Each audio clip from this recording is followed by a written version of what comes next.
Okay, so Jack and I are going to get into my harvest of lemongrass, and I figured I would share how I make braids and just get into some good witchy chit chat about lemongrass.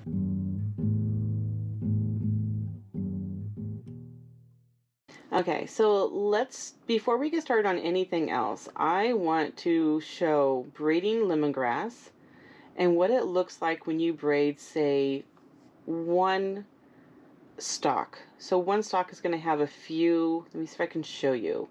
One stalk is going to have a few blades of grass. So here you can see is one stalk. At this bottom it's centered. At the bottom it's like one. And then it has these blades that come out, the strands of the grass. So you can technically take just this and braid it. So we can section it into three, you see. And if you are out in a pinch and you're out in the wilderness and you need to braid some grass to burn, you can technically do this. But let me show you the quality of this little bit of grass when you braid it. So I'm going to try to do the best I can, just like on the moment. So pay attention to how you have a V on one side. You see that? And then you have one that has kind of, I don't know, I would say an H, but I don't know why I call it that. It doesn't look like an H. So you want to crisscross it towards the V, and the V is going to alternate side to side as you are braiding. Once you braid, it becomes second nature. You don't even look at it. You can just go do do do do do do as you're going down. But when it's one cut of grass, it becomes a little more tricky because the different blades are going to be different thicknesses, lengths, and etc. So you end up getting these weird kind of knots, and you want to tighten it when you're doing it to pull that braid stiff, you see? And then just try to work your way all the way down. And it is perfectly fine that Jack is eating that lemongrass. He is of the species that can handle eating lemongrass. Okay. I'll get into that later. All right, so let me finish this up. Okay, it's become a little more difficult. When I do the gathered bundle, you'll see the way I normally do it. I should have thought this out a little bit better. All right, so Jack, don't eat that. Okay. I had this feeling he's going to attack it. I'm trying not to move it too much. He loves getting into lemongrass. I have one of those strange cats that does not like mint or any of the cat mints, catnip, whatever. He likes grass, lemongrass, and all the different grasses. I guess he didn't like that piece. Yeah, so he's kind of a funny guy. Alright, so I'm towards the end here now. I'm just going to try and... You can already see the difference with the braid. You can see it's kind of wild. But if you are out in the wild and you need this done really fast, you can use this and burn it in the moment right there and then. So I'm running out of length here. Alright. I think that's going to be it. So, okay, so you can see I have this length here. What this is going to become is cut up and put into the jar that I have. All the length and all the extra pieces is going to go in here. You want to make sure that none of your plant goes to waste. And so we have a jar for our herbal blends, and then we have the braid for our offerings and our connection, or however it is that you use braids and herb bundles. Okay, so let me now collect up. Okay, so I'm gonna show you a variety. So here now is 3 braids or blades of grass, and I'm going to braid these 3. Okay, and then I'm going to work up to having more and more grass, and you can see the more grass the better the braid comes out. Okay, so you can see we have the 3 pieces. We're going to divide it, creating our V. There's the V, and this is not working. Hold on. Okay, I'm going to tie it just to make it easier. I have a bunch of string here from the clippings when I was making the mugwort bundles.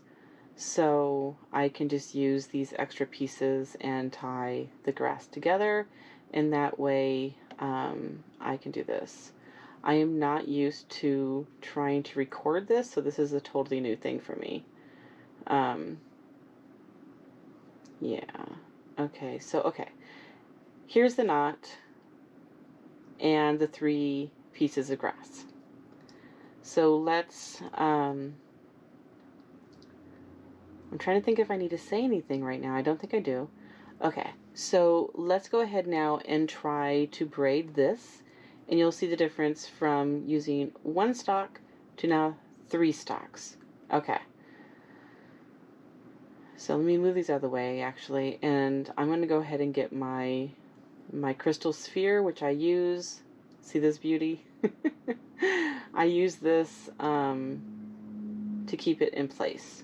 Okay, so now I can work with the grass and I don't need to worry about something anchoring it.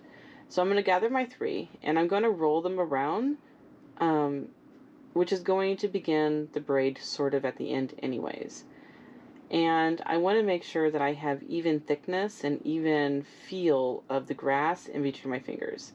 Okay, so you can already see that the braid is forming, and it's already looking better than the single blade of grass braid that we did a moment ago. I love the look of braids. It's like hearts. My grandma always said that a braid is a heart upon a heart because of all of the women that love you in your lifeline. She did a lot of talk about the mother of my mother of my mother conversation. So when I see braids, I think of that. It's a beautiful thing. Okay, so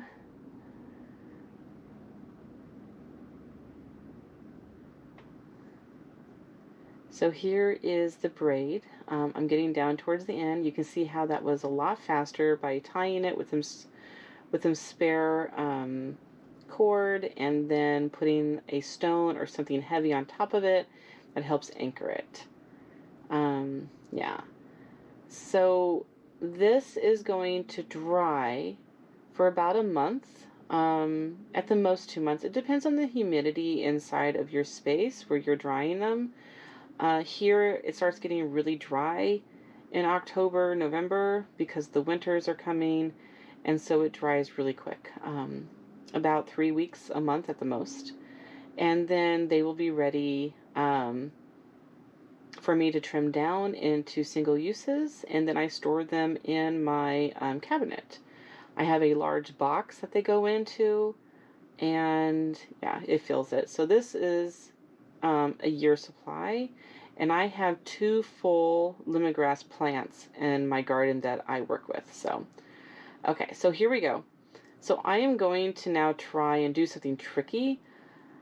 I don't think I'm going to be able to do it because the different lengths, and this actually has a lot of moisture, but I'm going to try and do the knot that I do. Hold on, I just lost my braid. Okay, let me just braid it more. I'll get that knot. I'll get it back. Okay.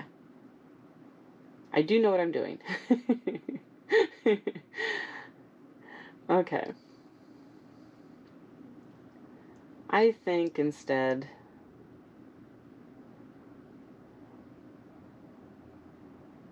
okay. So you just keep braiding it until the very end of it, you run out of length, even length, so that you run out of a bunch of grass. So I have one hanging there. Okay, so let me do that now. I'm going to try and turn it into a natural knot, but this grass is kind of wet. Let's see if it works. Yes.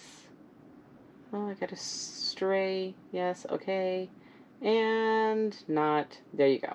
So, okay. Sorry, the battery ran out. So here is that grass, and you can see how now it's nicely braided. And it has a huge difference between 3 blades of grass and 1 blade of grass. So now let me go over here. I'm going to start just making my braids, and in the same way that I did with mugwort, I am going to talk about lemongrass. Okay, so let me show you real fast. Here is the comparison. So we have 3 blades and 1 blade, and you can really tell the difference. But it shows you that if you are out in the nature and you just need to burn some grass on the fly, you can grab just one plant. You don't need to harm the plant. You can just cut it above the base and braid it and burn it for whatever witchcraft you need. Or you can do the 3. So, yeah. I'm trying to think of anything else I need to say. Yeah, no. Okay. So let me dive into working with all of this grass. I've already cleaned it. You want to give it a good washing just to make sure there's no anything on it. And then let it dry and then braid it. So, like, drying, I mean, is like 10 minutes. Grass does not need a lot of time. So I'm going to go ahead now and let's just hop right into talking about lemongrass, and we're going to go into like the folk and learn the magic and the science and all the good things. So let's get with let's go with the food first. Let's talk about that. So I personally don't like the taste of lemongrass. It's not my favorite, but my wife loves it in pasta. She first had it in a Thai dish in Chicago, and ever since then it's one of her favorites. So I cook it once in a while. But basically, what you have to pay attention to when you are working with it as a food is that the only part of the plant that is edible is the lower stem down by the root. The part that's really soft, that almost looks like green onion. The top part of the grass, like the blades or the stems, have a very leather sandpaper texture, and they actually are not good for the human stomach. It's like the human stomach doesn't properly digest it, and so it can cause some problems.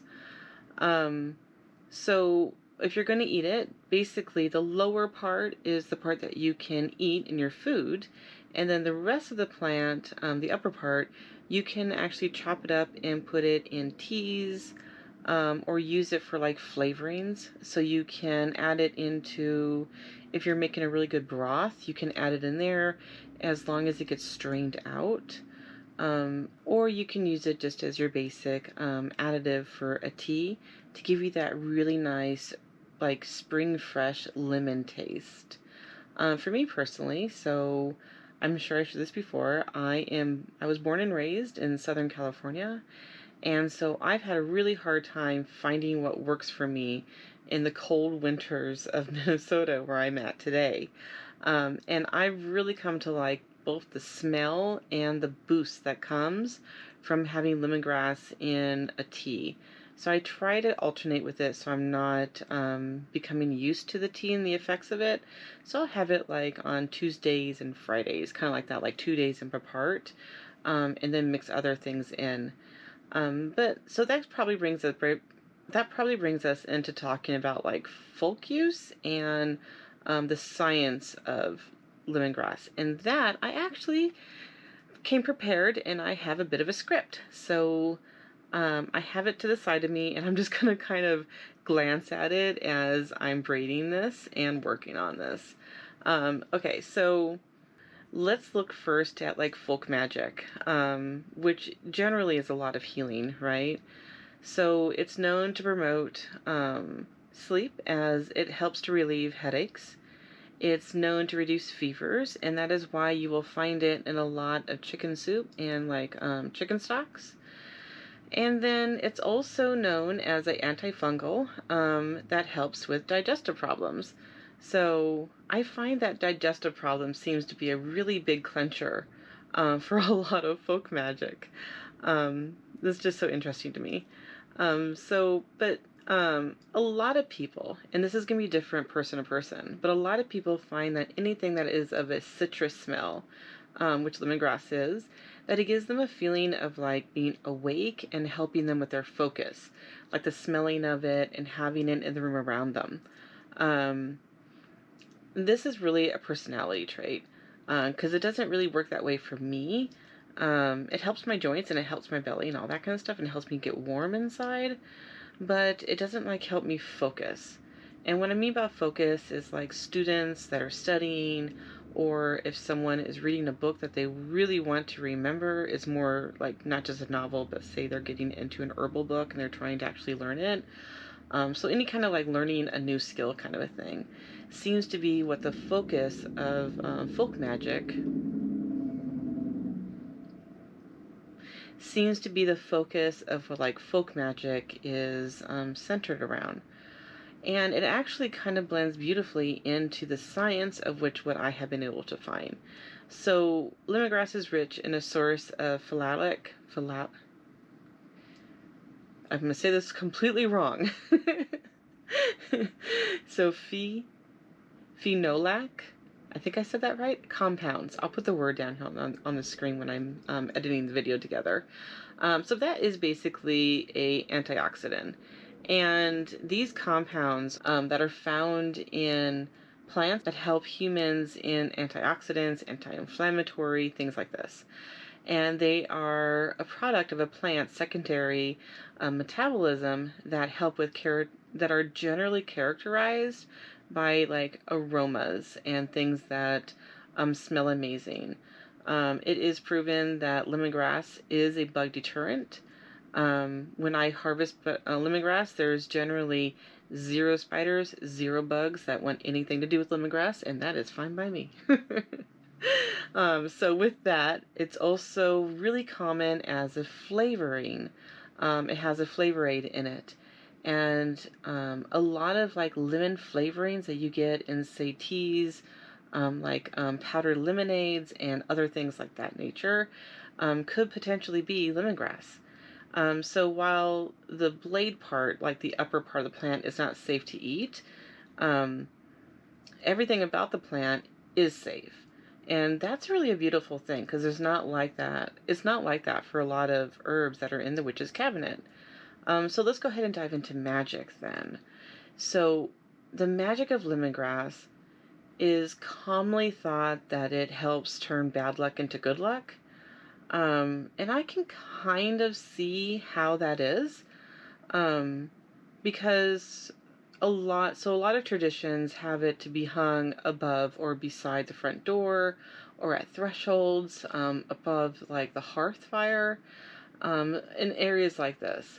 And for me personally, it is tied into ancestral grass. And I think I'm going to talk about that for a moment. But first, before I do that, I want to talk about another thing that I've been seeing in magic with the use of lemongrass, which I find to be a curious thing. So it is suggested that it can enhance the psychic intuition. And so this is just my personal opinion. I don't want to say like this is like, the only thing out there or anything. It's just like what I think. But really, one's psychic intuition is something that is in your control. It's something that is part of you. It's innate. It's natural. And so it just takes practice of relaxation and being able to tune in to whatever that is inside of us that is the intuition. So this is true like if you're a writer, if you're an artist, and all these different things, you can get in your own way, and you can get like writer's block or artist block or whatever. But if you just relax and allow yourself to be inspired, then you're able to tap into that artistic ability within you. And the same thing is going to be true for your psychic intuition. So we all have intuition, and it becomes improved with practice, of course, just like anything. So what one would want to do is, if an herb says that it's going to enhance, again, this is my personal opinion, but if an herb is going to suggest that it enhances psychic intuition, I like to always ask myself, why? What about this herb is enhancing my natural ability? And so I need to look into it, like, is it because it relaxes my muscles? It's like a muscle relaxant. Or does it help me with headaches? Or as I said earlier, with like some people with citrus, it helps them focus, which is going to be a person-to-person thing. So I always like to remember that an herb will never do the work for me. It is something that I form a relationship with or a friendship with, and it likes to help where it can. But it's like it takes both of us. And I have to understand what it is that I'm seeking to get and what is natural, as well as how this herb can help me, because while we are working with magic, it's, there's still science to it. So let me jump back on talking about ancestral connection with grass. So no matter where you are in the world, there is always going to be some form of grass. And in a lot of my studies and conversations and things that I've observed, as well as some of my traditions growing up, braiding grass has always been something that is very intricate at this time of the year. So it was something that, like, my aunties and my grandmothers and my mom and I, and all the kids, we would get together and we would braid grass. And this was something that was important because we would braid our intentions, our well wishes. We would talk and we would laugh. And laughter is a really important energy when we're braiding grass because it brings strength into the grass. That is something that I've always known. And this kind of goes into also like braiding hair, and not just braiding hair, but like doing hair.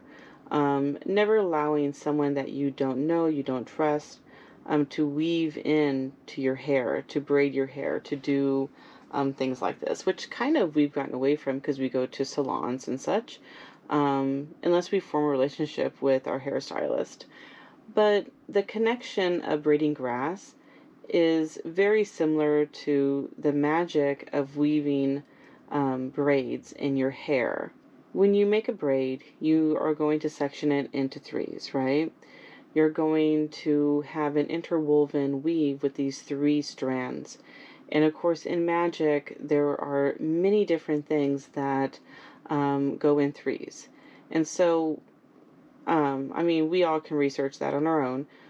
So it's important that, like, if you're going to do this, or if you want to do this, that you pick what the three things will be for you, for your practice, for your traditions, for, whatever it is. And so for me, there are always like either connections of past, present, and future, or the grandparents, descendants, and self, various different things. So that is how, like, braided grass is tied into ancestor. Um, we braid it with the intentions of the ever growing, ever knowing family connection of those who have departed, our ancestors, of those that surround us today, and those that are our descendants, whether directly or just from our family line. And that is tied into also the burning of the grasses. As the smoke rises, it grows up to your grandparents and all your relations. And so they receive your intentions, they receive your emotions and your language in that smoke that is carried up. That is how I was raised, and I've learned from just different interactions I've had with people that that's a very common thing from different places around the world on the connection between a burning of a herb as well as what that smoke signifies as it's going up with those magical intentions. And I find those commonalities to be really beautiful, how those things that are so simplistic are very similar, yet the differences per culture is, say, the exact language used. Language is very important. The exact type of grass used, the fashion of which you do it, or say on what day or what holiday. Like, every culture has these very interesting differences, but the burning of grass and the connection to smoke will be very similar. And I think that's really beautiful and something that allows us to celebrate our traditions while being able to connect with others and celebrate that difference as well as the similarities. So in magic, one of the common things I see that are just like across the board is lemongrass. So as I was saying earlier, it takes away blah, blah, blah. It deters bugs. And so if we hang it by or above our threshold, say our front door, that smell is going to keep away bugs. I tend to now put it near the lower part of my door also, a little braid with a stone, because that smell is going to keep away. In the winter in Minnesota, there is this thing, I don't know if it's everywhere, but I know all of my neighbors have the same problem, that in the winter, if there's a mouse near your front door when you're bringing in groceries, it is going to come in. And I've noticed that ever since I've been putting lemongrass in that area where the mouse would be, I don't have that happening. It is so gross having a mouse that's decided to live with you in the winter, because it's just I hate it. Anyways, it's one of the things of living out in the middle of nowhere in northern central Minnesota. So okay, anyways, okay, so yeah, so hanging the braids over the door, hanging them near the door. The burning, we talked about that. Let me see. I'm trying to think of anything else just like offhand. So in spill bags, right, we tend to use it for things of focus, for things of clarity, um, for things of connection. And I can see how maybe that ties into why some like articles talk about it helps enhance your intuition. We've already talked about that. But like I can see how that's tied into it when you are setting an intention that the lemongrass spirit would like to work with you on helping bring clarity or things like that in your witch bag, or your satchel, or whatever word it is that you call your herb blends or herb bundles. Um, I don't think that like single blade burns happen, but the braided is the only way that I know personally that I know how it's burned. So yeah, so there's just kind of some of the things. So let me just kind of go through um, some of this grass. I'm going to probably have to edit some of this video because I just realized that I have a show on that I was wanting to watch again, The Unbinding by Planet Weird, which I love that show, and I was just like in the mood to watch it. It's just the perfect weather and the season for it. So I'm going to have to now, I just realized, I'm going to have to do some editing and take that that audio out. But yeah, if you ever get a chance to watch that, it's such an amazing show, The Unbinding by Planet Weird. So that's one of those gems out there from Greg and Dana Newkirk. So anyways, okay, so back to lemongrass. Okay, so here is my jar. I've already cut all the loose pieces in it from the earlier harvest this year. I can push that down and put the extra. Here are my braids. So this is from one plant, and I get about 3 to 4 burn bundles per length. And let me show you what I mean. So here is one that I did in, I think it was June, and it is dry. You can tell by the difference of the color. It's more of a silver color now rather than the green. And I am just going to cut it into single uses. So there's one. And this is going to give me 3 to 4. It depends on the braid, and it depends on just the length of it. And it doesn't matter where you cut it, as long as you gave it a good braid, it will hold together. I mean, you don't want to like hit it on the counter or anything, but it will hold together. So there's 3, and then here is my 4th one. Yeah, you see, it's not unraveling or anything. So now this length is what I am going to cut up and put in my jar. And this is what I'm going to use for single use. So I grew this. I know there's no pesticides or anything like that. I will use this for my teas, and I will use it for any spill bags that I want to put it into. This is also the kind that I will put down by the door, as I was saying earlier, like in the beginning of the video, about maybe a mouse deterrent. And I can also put it like outside the front door, but it tends to work better inside. So here's all 4 of these single use. You can see how nicely they hold together, and I will have an entire box of these for the year. Yeah, so you get a lot out of one plant, and that's one of the amazing things about lemongrass. Pretty much all grasses are like that, though, to be honest with you. So I had recorded, this is me in the future. I had recorded more video here of me trimming and putting it in the jar, and for some reason it didn't keep.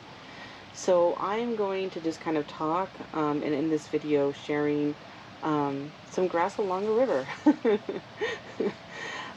But so basically, any clippings from the grass you're going, or anything left over that's too small to braid, it just goes into that jar. And yeah, so I can't really think of anything else to share about lemongrass other than it's an amazing plant. It has a lot of uses, and it's easy to grow. It grows in pots. It grows pretty much anywhere. You can get it from seed, and it will grow rapidly. You can get it at your local greenhouse, or even like your local hardware store during the spring like plant season.